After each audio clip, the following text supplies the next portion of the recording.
Hi అండి. So పళ్ళు కొరుకుతున్నారు పిల్లలు.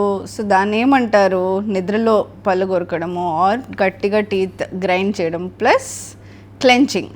సో ఇవన్నీ కూడా పిల్లలు నిద్రలో చేస్తున్నారు అని అంటే ఏజ్లో చేస్తారు. దాని పేరేంటి అసలు? బ్రక్సిజం అని అంటారండి.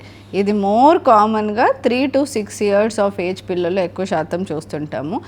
ఎందుకు చూస్తున్నాము అని అంటే ఎమోషనల్గా డిస్టర్బ్ అయిన పిల్లలు, స్లీప్ సరిగ్గా లేని పిల్లలు ఆర్ ఎనీ ఇల్నెస్. సో ఆ టైంకి ఏదో ఫీవర్, ఫ్లూస్ అట్లాంటివి సఫర్ అవుతున్న పిల్లలు. సో ఇలాంటి వాళ్ళల్లో నిద్రలో వాళ్ళు పళ్ళు కొరకడం అనేది చేస్తుంటాం. ఎప్పుడు మరి యాజ్ పేరెంట్స్ మీరు వరీ అవ్వాలి? ఇఫ్ అది కంటిన్యూ అవుతుంది డైలీ బేసిస్ పైన అండ్ దానివల్ల టీత్ ఖరాబ్ అవుతుంది. సో ఇవన్నీ మీరు గమనించుకోవాలి. ఎమోషనల్గా డిస్టర్బ్ అయ్యే ఫేజ్ ఉంటే మీ వల్ల అయినంత వరకు వేర్ ఇస్ ది ప్రాబ్లం అనేది మీరు అట్లీస్ట్ ఖచ్చితంగా మీరు మార్నింగ్ టైమ్స్లో ఏం చేస్తున్నారు పిల్లలు, సో ఎక్కడ వాళ్ళ ట్రిగర్స్ ఉన్నాయి, ఇవన్నీ గమనిస్తూ if needed take doctors help. So ఈ టీత్ గ్రైండింగ్ ఎమోషనల్గా ఏం లేదు, but because of some dental structure అంటే పళ్ళు సరిగ్గా రాకపోవడం వల్ల అలా ఏమైనా చేస్తున్నారా?